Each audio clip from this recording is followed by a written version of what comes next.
बहुतेक गोठ्यावर काय होतं माहिती आहे का, वेगवेगळ्या पद्धतीत चारा टाकी द्या. म्हणजे असं टाकी द्या की असं समजा ब्रेकफास्ट झाला, नाश्ता झाला आणि नंतर मग लंच देत आहे. तर असं द्यायला नाही पाहिजे बरं का. वन टाईम चारा द्यायला पाहिजे, जो काय आहे तो सगळा एकत्र करायला पाहिजे. सुका, निळा, आपला काय असेल तो मुरघास, हा सगळा चारा एकत्र द्यायला पाहिजे. आता असा बेड करेल बघा मी, बेड करून सगळं एकत्र करून टाकेल आता याच्यात. आता याच्यात तुम्ही जर मूडवरून घेतलं ना हा कुठून पण, ह्याच्यात तुम्हाला सगळं भेटेल. निळा चारा भेटेल, सुका चारा भेटेल आणि मुरघासही भेटेल.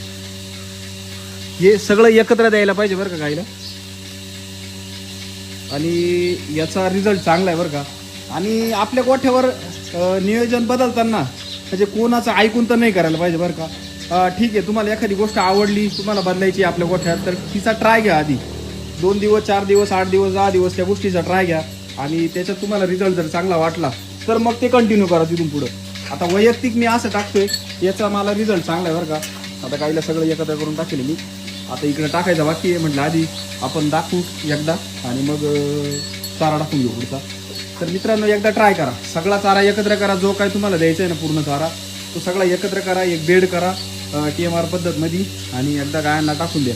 आता याच्यात आपण फीडचं पण करणार आहे भविष्यात, जेव्हा आपलं घरचं स्वतःचं फीड राहील तेव्हा. तर मित्रांनो, हा बदल करून बघा. वन टाईम चारा करा, बेड करा, सगळं एकत्र करा, सगळं कुटी देऊन द्या गाईला आणि रिझल्ट बघा. रिझल्ट याचा चांगलाच आहे. आणि प्रयत्न करा, जर तुम्हाला रिझल्ट आला तर करा, नाही आला तर तुमच्या प्रोसेसनी तुमचं चालू द्या. आणि असेच मी माझे अनुभव शेअर करत राहतो.